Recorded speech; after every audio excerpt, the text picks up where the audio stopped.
우리 다 같이 경건한 마음으로 하나님 앞에 예배를 드리겠습니다.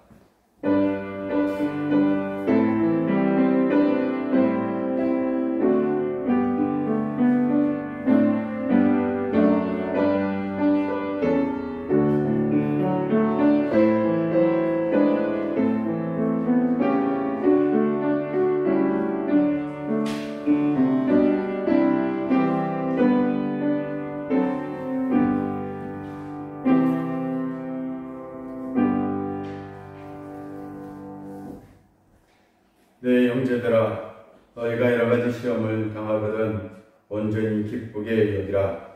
이는 너희의 믿음의 시련이 인내를 만들어내는 줄 너희가 알미라.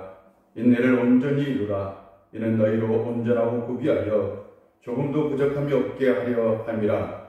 너희 중에 누구든지 지혜가 부족하거든 모든 사람에게 후히 주시고 꾸짖지 아니하시는 하나님께 구하라.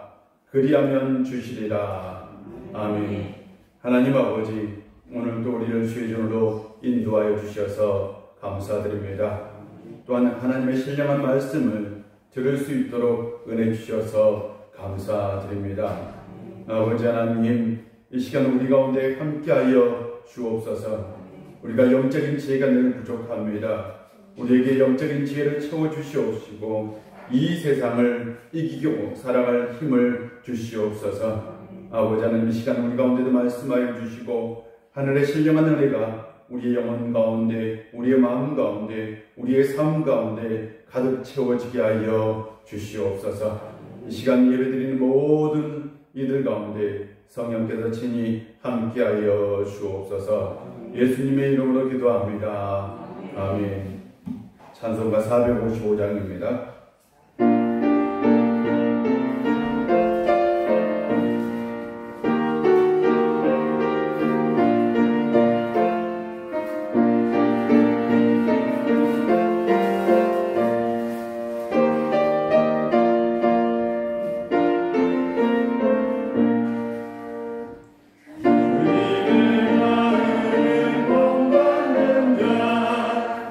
그 마음을 동건히 잘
1장 1절부터 6절까지입니다.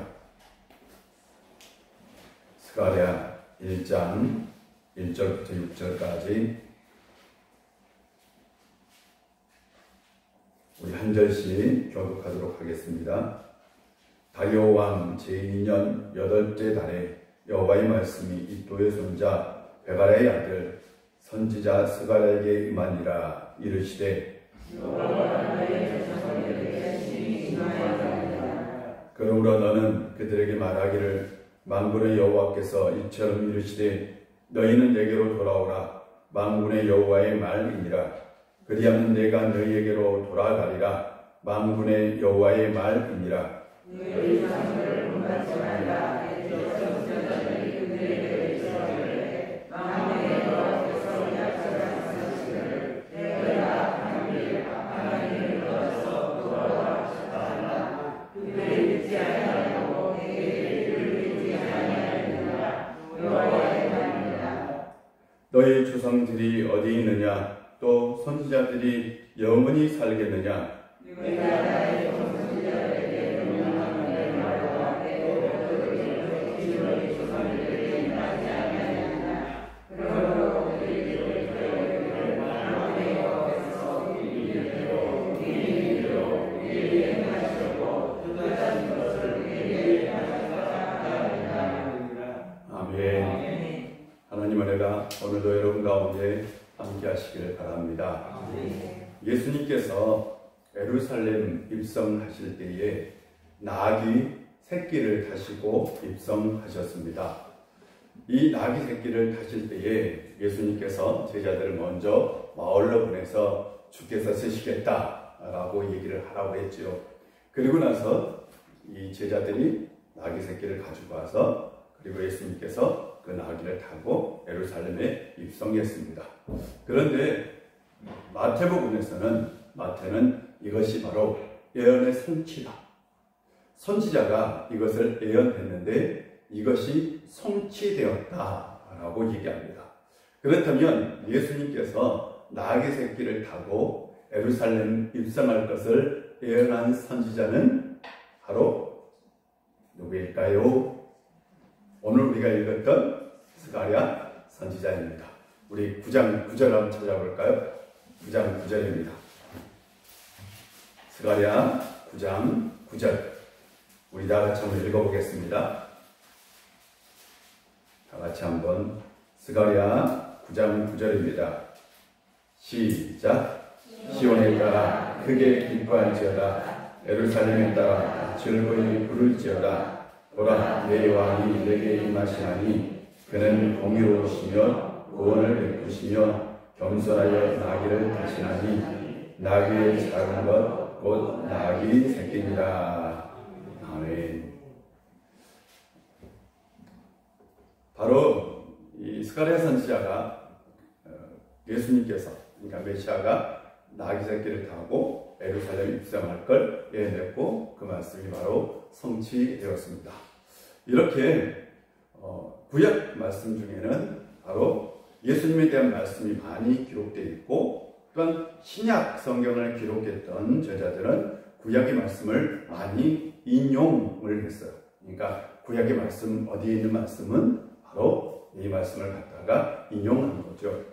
그런데 신약 말씀 중에 신약의 저자들이 많이 구약 성경을 인용했는데요. 특별히 이제 복음서와 계시록에서 많이 인용을 했어요. 그런데 그 인용한 말씀 중에서 가장 구약 성경에서 신약에 많이 인용된 성경이 있다면 바로 어떤 성경일까요? 아니, 문제가 너무나 쉽잖아요. 스가랴 성경. 생각보다 우리는 보통 시편이나 아니면 창세기 이런 말씀, 이사야 선지자 말씀이 많이 인용되었을 것 같은데요. 의외로 스가랴 선지자 이 말씀이 무려 70번이나 인용이 되었어요. 이것은 곧 구약 시대에 선지자가 말했던 그 말씀이 신약 시대, 특별히 예수님을 통해서 성취된 것으로 복음서 저자들과 그 다음에 계시록을 기록했던 바로 저자는 그렇게 보고 있습니다. 그만큼 스가랴 선지자는 예언의 말씀, 그러니까 미래에 대한 말씀이 많이 기록되어 있다라는 것을 먼저 기억하십시오. 특별히 이 스가랴 선지자에서는 예수님에 대한 말씀, 그러니까 메시아에 대한 말씀이 많이 기록되어 있음을 꼭 기억하시길 바랍니다. 뭐에 대한 말씀이 많았다고요? 메시아, 오실 메시아, 즉 그 메시아는 누구요? 예수님이죠. 그래서 예수님에 대한 말씀 또한 메시아에 대한 말씀이 많이 기록되었다라는 것을 꼭 기억해 주셨으면 좋겠습니다. 어떤 아이가 애들이 이제 시험을 보잖아요. 학교에서 받아쓰기 시험을 하든 수학 시험을 보든지 시험을 보는데 애들이 심리적으로 시험을 보면 잘 보고 싶죠. 저도 어렸을 때 시험을 보면 잘 보고 싶었어요. 누구나 다 그렇지 않습니까? 저도 그래서 어렸을 때 학교 다닐 때는 하나님께 기도한 적이 있어요. 시험 보기 전에 뭐라고 기도할까요? 하나님, 내일 시험 보는데요. 하나님 꼭 몇 점 맞게 해주세요. 예, 공부는 100점 맞은 공부를 안 했으면서 꼭 100점 맞게 해주세요. 그래서 엄마에게 칭찬을 좀 많이 들을 수 있게 해주세요 라고 어떤 아이가 기도한 거예요. 공부는 그렇게 하지 않았으면서 내일 시험을 보는데 내일 시험을 잘 봐서 엄마에게 칭찬을 듣고 싶은 거예요. 그래서 하나님께서는 하나님의 백성들, 하나님의 자녀들 다 기도 들어주신다고 했잖아요. 하나님 꼭 기도에 응답해 주세요. 하나님 내일 100점 받고 싶어요 라고 기도를 했어요. 그러고 다음날 시험을 봤어요. 100점을 맞았어요? 못 맞았어요? 예, 저도 그걸 경험했습니다. 예, 저도 100점을 못 맞았어요. 네, 그게 100점을 맞을 수 있는 게 아니죠. 그런데 아이들은요, 실제로 이런 상황이 되었을 때 아이들은 하나님에 대해서 낙심한다고 해요. 실망만 돼요. 하나님께서 아니 내 기도 분명히 들어주신다 라고 생각했는데 하나님께서 내 기도에 들어주지 않았다고 실망을 합니다. 그때의 부모는 아이에게 신앙을 잘 가르쳐야 합니다. 믿음이 무엇인지를 가르쳐야 합니다. 아이가 실망하고 절망하고 있을 그때에 얘한테 분명히 이렇게 가르쳐요. 믿음은 꼭 그것이 아니란다 라고 가르쳐야죠. 믿음은 우리가 요구하고 우리가 바라고 그거에 따라 하나님이 다 응답해 주시는 그것이 바로 믿음은 아니라. 우리가 기도한다고 해서 하나님은 모든 것에 다 들어주시지 않는다 라는 것을 분명히 가르쳐야 합니다. 그리고 믿음은 우리가 바라는 것을 이루기 위해서 우리가 믿음을 갖는 것이 아니라 우리가 우리의 인생을 전적으로 하나님께 의탁하고 하나님께 맡기고 사는 것, 그것이 믿음이란다. 네가 엄마를 믿고 네가 아빠를 믿고 살듯이 우리가 그렇게 하나님을 믿고 사는 것, 그것이 바로 믿음이란다. 그렇게 가르쳐야 되겠죠. 아이한테 그렇게 가르쳐줘야 되죠. 이것이 바로 믿음의 훈련입니다. 이런 믿음의 훈련이 잘 쌓인 아이는, 이런 믿음의 훈련이 잘 쌓인 아이는 어른이 되어서도 그 믿음을 버리지 않습니다. 그 믿음을 포기하지 않습니다. 그런데 만약 이런 믿음의 훈련이 되어지지 않다면 성인이 되어서 인생의 시험이 찾아왔을 때 하나님을 떠나는 경우가 있죠. 왜요? 하나님께서 내 소망, 내 기도 들어주지 않는다. 나를 부자 만들어주지 않고 나를 성공적인 삶으로 이끌어주지 않는다고 오히려 하나님을 떠나는 경우도 있습니다. 그렇다면 이런 믿음의 훈련은 아이들에게만 필요할까요? 그렇지는 않습니다. 어른들에게도 실상은 필요합니다. 아니, 우리 모두에게 이런 믿음의 훈련이 필요합니다.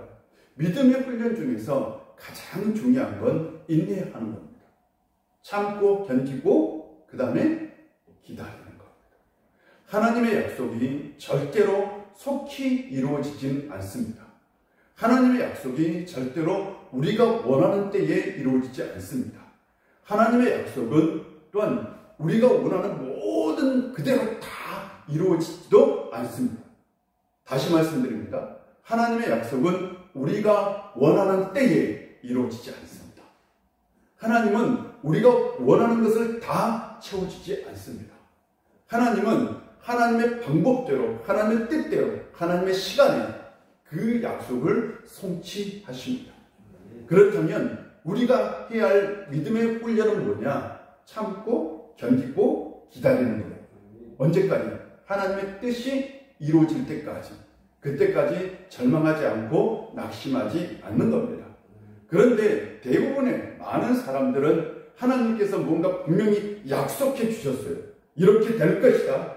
네가 이렇게 될 것이다 라고 약속해 주셨는데 그것이 이루어지지 않는다고 시험에 들기도 하고 절망하기도 하고 낙심하기도 합니다. 바로 이스라엘 백성들이 그랬습니다. 지금 스가랴 선지자가 바로 하나님 말씀을 들고 예언할 때가 오늘 성경에 보니까 우리 1절 한번 볼까요? 1절 보겠습니다. 시작. 다리오 왕 제2년 8째 달에 여호와의 말씀이 이도의 손자 베가랴의 아들 선지자 스가랴에게 임하니라. 이르시되. 우리가 이제 제일 궁금한 게 이 사람 누가 나와 있어요? 다리오 왕 제2년 8째 달에 여호와의 말씀이 누구에게? 스가랴에게 임했고 스가랴가 하나님 말씀을 선포했다라고 기록되어 있습니다. 이 다리오 왕 2년이 언제일까요? 하는 거죠. 다리오 왕 2년이 이때가 언제일까요? 하는 것이 바로 우리가 역사를 추적해야 할 과정 중에 하나입니다. 역사를 설명하는 게 늘 여러분에게 어렵기는 쉽지는 않는데 이스라엘이 정확하게 멸망할 때가 기원 전 587년입니다. 587년에 멸망했는데 그 이전 596년 또한 605년 이렇게 그 이전에도 바벨론 사람들이 와서 이스라엘 사람들을 포로로 잡아갔어요. 처음 포로로 잡혀간 사람이 다니엘이에요. 다니엘과 그 다음에 잡혀간 사람이 에스겔입니다. 그냥 선지자로 말하면 그 다음에 나라가 멸망할 때에 많은 사람들이 잡혀갔어요. 다니엘 같은 경우에는 바벨론 사람들이 최초로 예루살렘을 침공할 때에 그때가 한 605년쯤 돼요. 그때 처음으로 잡혀갈 때요. 그러니까 나라가 멸망하기 이전에 바벨론이라는 나라가 와서 이스라엘에 있는 예루살렘에 사는 사람들을 잡아다가 어디로? 바벨론이라는 나라로 데리고 가서 그곳에 살게 했어요. 그리고 587년에 나라가 멸망했습니다. 이 바벨론이라는 나라도 멸망을 합니다. 언제 멸망을 하느냐? 539년, 538년, 539년 하는데요. 정확하게는 539년입니다. 539년에 이 나라가 멸망하고 우리가 아는 페르시아, 성경에는 바사라는 나라가 되어 있어요. 이 바사라는 나라가 세워지는데 역사 속에는 페르시아입니다. 페르시아라는 나라가 세워집니다. 이 나라를 세운 왕이 고레스라는 왕입니다. 고레스. 이 고레스라는 왕이 나라를 세우고요. 이렇게 얘기합니다. 이 사람 참 좋은 왕이었던 것 같아요. 그 당시 이 바벨론에 많은 나라 사람들이 포로로 잡혀가서 그 땅에 살고 있었습니다. 그때 이 왕이 나라를 세우고 난 다음에 모든 민족들에게 고국으로 돌아가세요 라고 얘기했어요. 고국으로 돌아가도 된다고. 그때가 538년입니다. 538년에 이스라엘 백성들이 그 바벨론 땅에서 여행을 해서 어디로 오냐면 예루살렘으로 옵니다. 학자들 따라 조금 다양한 의견이 있는데 보통 그들이 이동한 여행 거리가 12,000km쯤 된다. 또는 16,000km 된다. 더 짧게 보는 사람도 있고요. 제가 보기에는 최소한 1만 km는 넘을 것 같아요. 1만 킬로, 말이 1만 킬로지. 얼마나 먼지 아세요? 1만 킬로면 어마어마합니다. 어마어마한 거리를 걸어서 고국 땅으로 돌아왔어요. 어떤 꿈을 가지고? 성전을 재건하겠다. 그리고 이 고레스 왕이 참 좋은 왕인데 그 당시 예루살렘에서 가져왔던 그 왕궁에서 가져오고 성전에서 가져온 그 보물들이죠. 그 보물들을 바로 이 총독, 그 당시 여호와긴의 아들에게 다 내어줘요. 그리고 가져가서 성전을 건축하라. 허락을 줍니다. 왕이 생각보다 좋은 왕이에요. 그래서 이스라엘 백성들이 그 보물들을 다 가지고 자신들의 재산을 모아서 다는 귀국하지 않았죠. 약 4만 3천 명 중 남자만 계수했으니까요. 더 됐을 것 같아요. 4만 3천 명쯤 되는 사람들이 예루살렘으로 귀국하죠. 그리고 나서 그들이 1년 만에 성전 건축을 시작합니다. 성전 건축이 쉽지는 않아요. 그들이 기초를 놓고 성전을 건축하는데 주변 세력이 방해하죠. 그래서 결국 성전 건축이 2년 만에 중단됐고 이 중단된 것이 16년 시간이 흘렀어요. 그 사이에 왕이 바뀌어요. 왕이 바뀌는데 이런 사건이 있었습니다. 이 고레스 왕의 아들이 있었어요. 이 고레스 왕의 아들. 이 아들이 이집트 원정을 가요. 그 당시에는 왕들이 전쟁을 하면 반드시 왕이 전쟁에 참전을 합니다. 예전에는 다 그랬죠. 몰라요?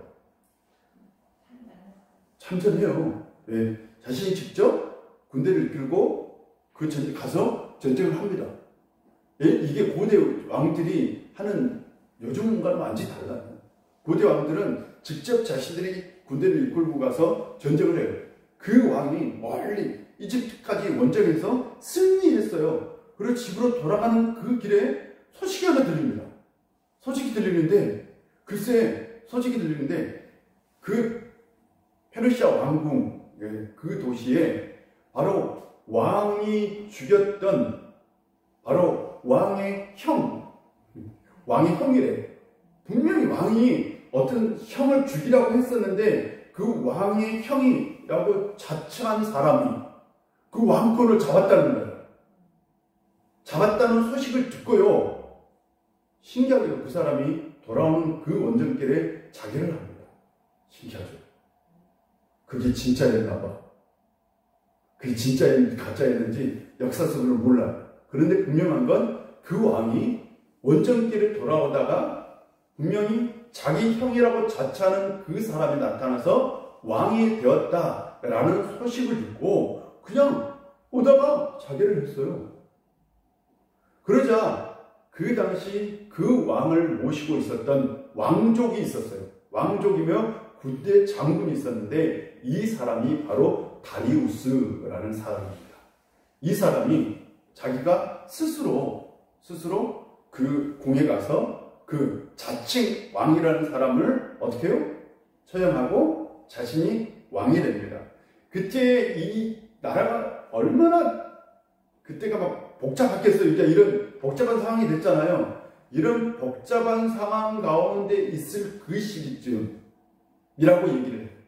그 시기쯤. 그것이 막 외국 나라들이 이제 그 페르시아 나라들이 막 어떻게 됐을까요? 속국으로 있었던 나라들이 반역을 일으키고 여기저기서 반역하고 여기서도 반역하고 다 그럴 때에 그러니까 이 다리우스 왕이 바로 정신을 차리지 못할 그때에 스가랴 선지자에게 하나님 말씀이 임했대요. 그 다리우스 왕이 오늘 성경에 나오는 누구요? 다리오 왕입니다. 역사적 사실입니다. 다리오 왕입니다. 다리오 왕 2년 하나님 말씀이 바로 스가랴 선지자에게 임했다라고 기록되어 있습니다. 이때가 언제냐? 이때가 이미 성전을 건축하고 있을 때입니다. 성전을 건축하기 시작했어요. 학개 선지자를 통해서 하나님께서 이스라엘 백성들에게 성전을 건축하라 라고 얘기했어요. 그래서 이스라엘 백성들이 성전을 건축하기 시작했어요. 성전을 건축하고 난 다음에 이제 스가랴 선지자가 나타나서 이스라엘 백성들에게 여러분 계속해서 성전을 건축해야 합니다 라고 독려했던 사람이 바로 누구냐? 바로 이 스가랴 선지자입니다. 스가랴 선지자는 이름의 뜻이 재미있어요. 하나님께서 기억하신다 라는 뜻을 가지고 있어요. 하나님께서 기억하신다. 참 좋은 이름이지 않습니까? 선제 이름 좋은 이름이에요? 안 좋은 이름이에요? 내가 보니까 여러분 내가 조금 그런지 이게 내가 이렇게 말해도 되는지 선제 이름이 좋은 이름인 것 같아요. 보니까 아니 선제라는 이름이 꽤 잘 나오더라고. TV 드라마에도 선제라는 주인공이 나오고 우리가 보니까 선제라고 돼 있고 여러분 저기 선제도가 있는 거 아세요? 선제도가 있는지를 모르는구나. 대구도 지나서 좀만 가면 선제도가 있어요. 네, 그게 제 성은 아닙니다. 일단 오해하시면 야 우리 목사님 굉장히 부자인가 보다. 선제성을 가지고 있어. 이렇게 생각하시면 안 돼요. 선제도가 있고요. 선제라는 이름이 좋은 이름인 것 같아요. 그래서 생각보다 선제 이름이 많아요, 적어요? 많아요. 참고로 후자는 적습니다. 후자는 적. 이름이 흔한 이름이 아니야. 후자 이름이. 근데 좋은 이름은 사람들이 많이 지어요, 적게 지어요? 많이 짓습니다. 여러분 예수님 이름이 흔한 이름이었을까요? 아니면 귀한 이름이었을까요?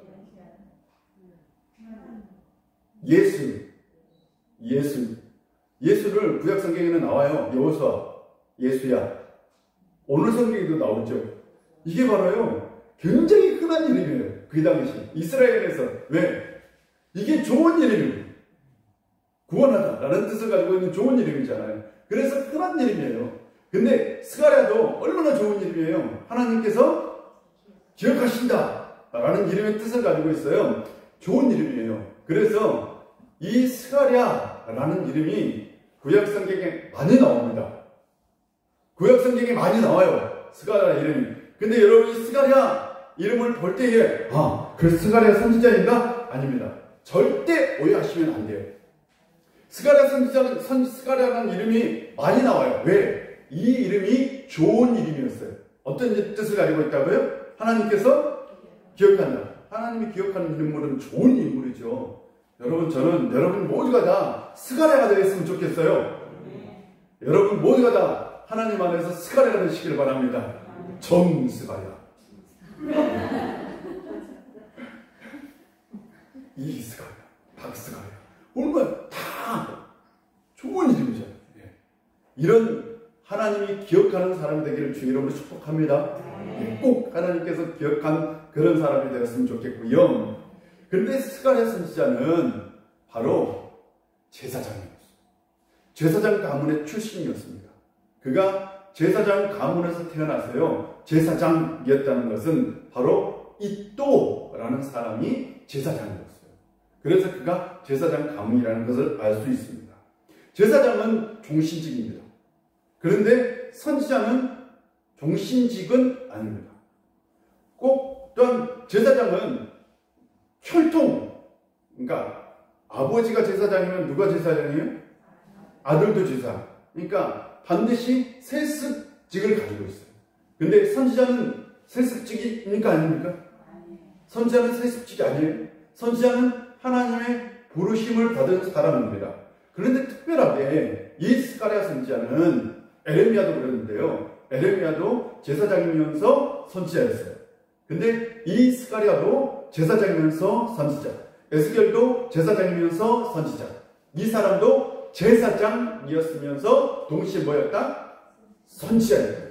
그만큼 그는 하나님을 가까이 하고 하나님 말씀을 늘 가까이 했던 사람, 그리고 성전의 필요성을 누구보다 깊게 깨달았던 사람이 바로 누구냐? 스가랴입니다. 다른 어떤 사람보다 성전의 필요성을 잘 알고 있었어요. 왜? 그가 제사장이었기 때문에. 그래서 여러분 기억하십시오. 스가랴 선지자면 그는 제사장이면서 동시에 뭐였다? 선지자였다 라고 기억하시길 바랍니다. 그가 언제 예루살렘에 왔느냐? 그가 언제 예루살렘에 왔느냐? 대부분의 사람들은 그가 처음 1차 포로 귀환 때, 1차 포로 귀환이 바로 536년에 있었는데 538년 그때에 포로 귀환을 했대요. 그런데 포로 귀환을 했을 때에 스가랴 선지자는 나이가 어렸을 것으로 추정합니다. 그는 바벨론에서 태어나서 바로 어린 아이 때에 누구를 따라서? 아버지, 부모를 따라서 바벨론으로 예루살렘으로 돌아왔어요. 근데 어렸을 때에 사람들이 성전을 건축하는 걸 보았어요, 안 보았어요? 여러분, 제사장의 아들이야. 봤어요, 안 봤어요? 본 거죠. 보고 나서 틀림없이 사람들이 성전을 건축하다가 어떻게 해요? 포기한 거죠. 중단한 거죠. 아마 어린 아이지만 그는 틀림없이 가슴이 아팠을 것 같아요. 아마 그는 다른 어떤 사람보다 하나님의 그 성전이 꼭 건축되어야 된다는 그 사명감을 가지고 이스라엘 백성들이 돌아왔다는 것을 누구보다 깊이 깨달은 사람이었던 거죠. 그 사명감을 가지고 있을 때에 하나님께서 그에게 임해서 이스라엘 백성들로 하여금 성전 건축할 수 있도록 어떻게 해요? 하나님 말씀을 대언합니다. 그렇다면 이 스가랴 선지자가 했던 역할이 뭐냐라는 거죠. 제가 처음 믿음 훈련을 얘기를 했었는데요.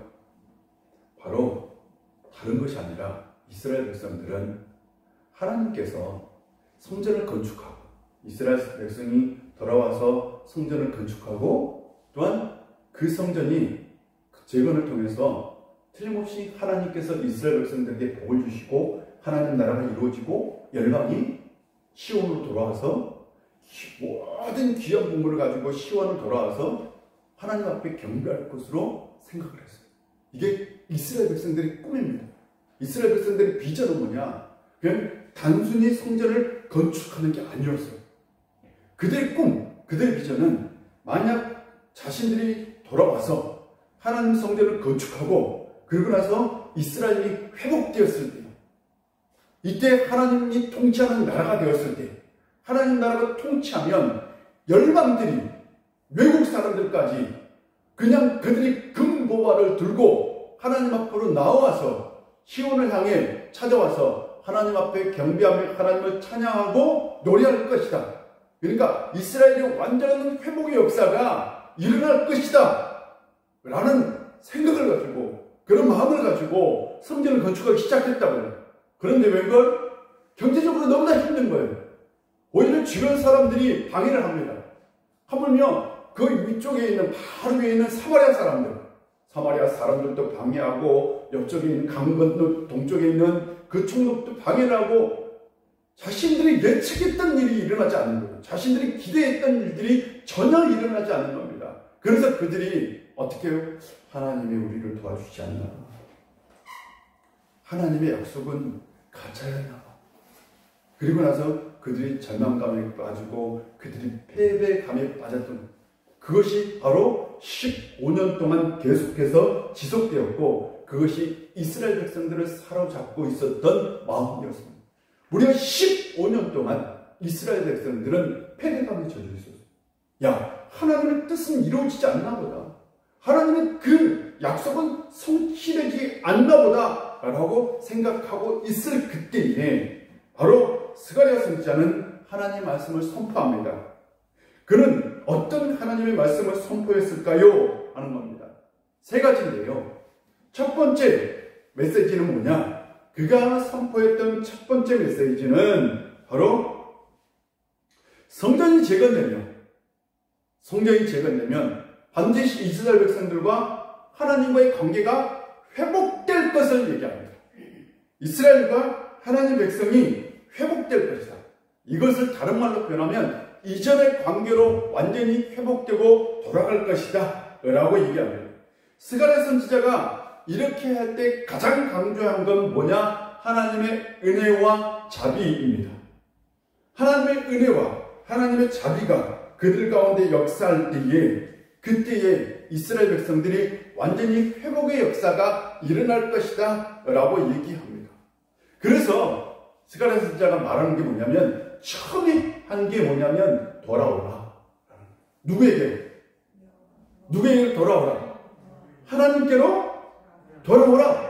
하나님께로 돌아오면 하나님께서 너희에게 은혜를 베풀고 너희에게 자비를 베풀고 너희의 관계가 완전히 다시 회복될 것이다. 그때에 너희가 새로운 백성, 선택된 백성으로 다시 회복될 것이다 라고 얘기합니다. 이스라엘 백성들이 가지고 있었던 가장 큰 사상을 우리는 선민사상, 하나님께서 선택한 백성, 그 마음을 가지고 있었어요. 근데 이 선민사상의 핵심에 뭐가 들어있느냐? 바로 하나님의 은혜와 하나님의 자비가 들어있어요. 하나님의 은혜와 자비를 통해서 이스라엘 백성들이 뭐가 됐어요? 선민이 되었습니다. 그들이 뭔가 특별한 백성이어서 그들이 특출나서 그들이 선민이 된 것이 아니라 그냥 하나님이 그들을 선택해 주었어요. 하나님께서 그들에게 은혜를 베풀었고 하나님께서 그들을 자비롭게 여기셨어요. 그래서 선민이 되었다고. 그래서 학개 선지자가 스가랴 선지자가 외친 건 딱 간단합니다. 여러분 제발 하나님께로 다시 돌아오십시오. 그러면 하나님께서 여러분에게로 어떻게 해요? 갈 겁니다. 라고 얘기해요. 한번 볼까요? 하나님 말씀 다시 3절 보겠습니다. 하나님 말씀 3절 다 같이 읽어볼게요. 시작.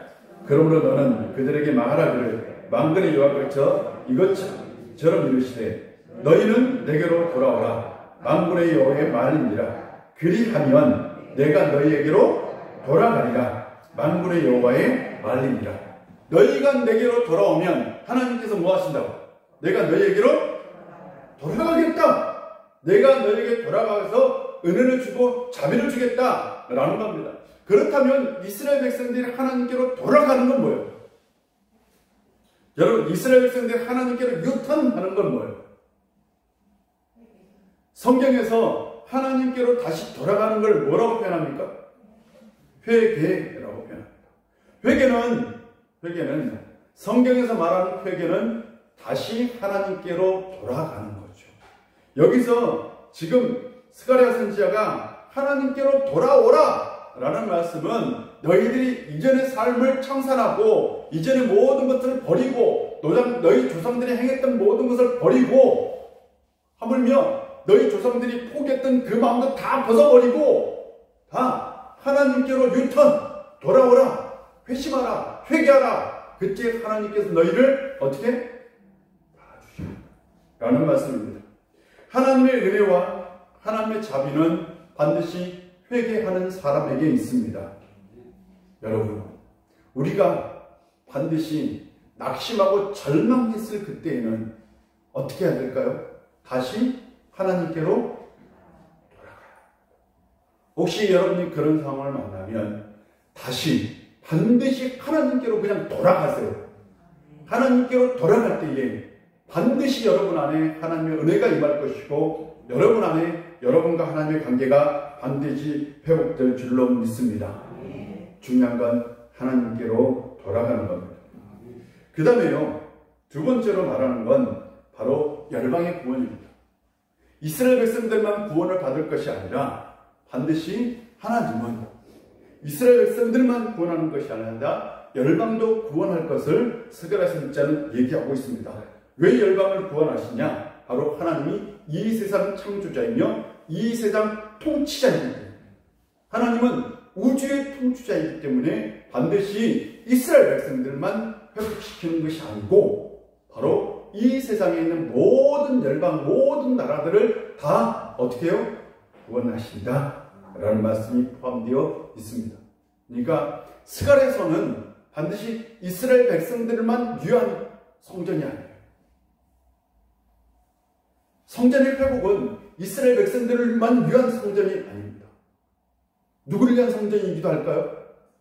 이방 백성들을 위한 성전이기도 합니다. 여러분, 교회는 성도들만 위한 교회일까요? 교회가 성도들만 이용하는 공간일까요? 아닙니다. 교회는요, 이 세상에 열린 공동체가 됩니다. 이 세상을 향해 열려 있어야 돼요. 누구든지 와서 이 자리에서 하나님의 이름을 부르고 하나님을 부를 수 있는 곳이 되어야 합니다. 저는 우리 우유교회 안에 그런 놀라운 역사가 있어서 이 지역을 품고 이 세상을 품을 수 있는, 그래서 진정으로 이 세상 속에서 하나님의 나라를 만들어 나갈 수 있는 우유교회가 되었으면 좋겠어요.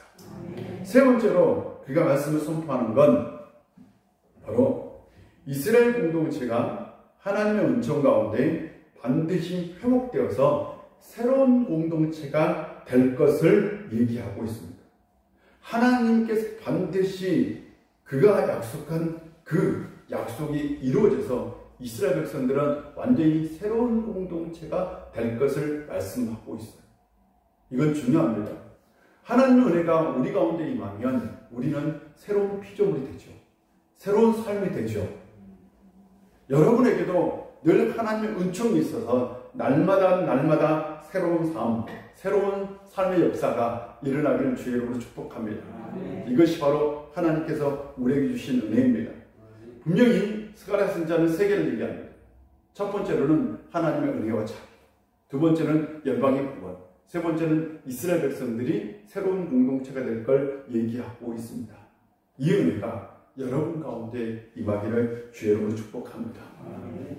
스가랴 선지자, 이 스가랴서에 또 하나 놀라운 게 있는데 바로 8개의 환상이 나옵니다. 이게 굉장히 어려워요. 8개의 환상이 나오는데 세상을 돌아보는 말들, 내 뿔과 내 일꾼들, 다른 줄을 지은 사람, 그리고 여호수아 제사장의 옷, 촛대와 두 감람나무, 나는 두루마리, 에바, 네 마차, 이 환상이 나오는데요.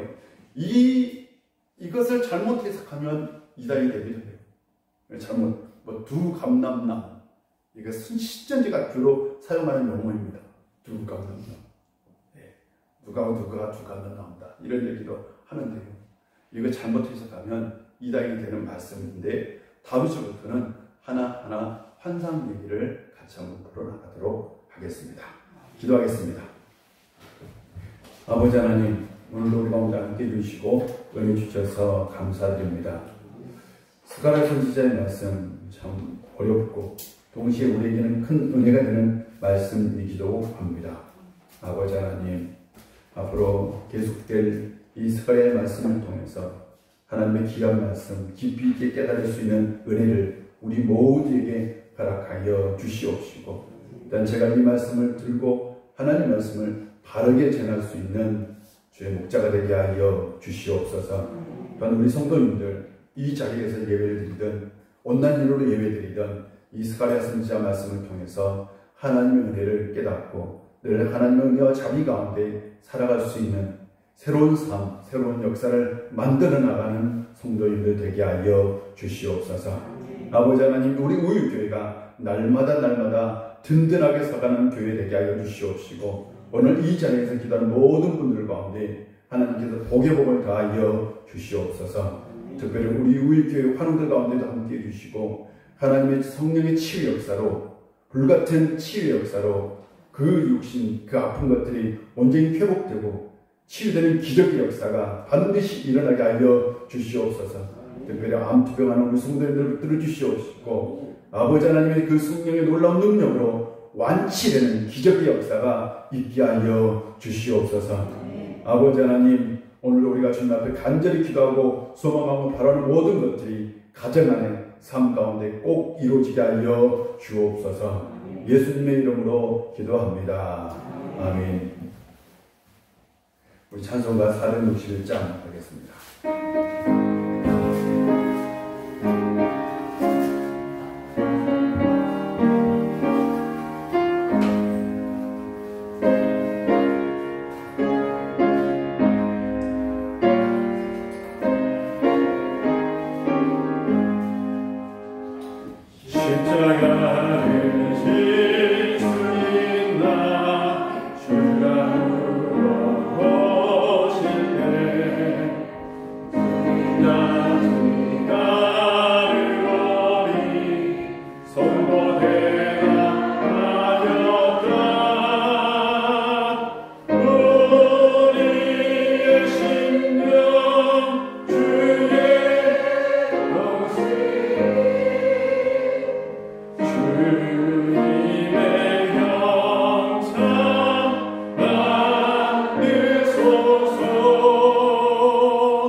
거룩하게 하시며 아버지의 나라가 오게 하시며 아버지의 뜻이 하늘에서와 같이 땅에서도 이루어지게 하소서.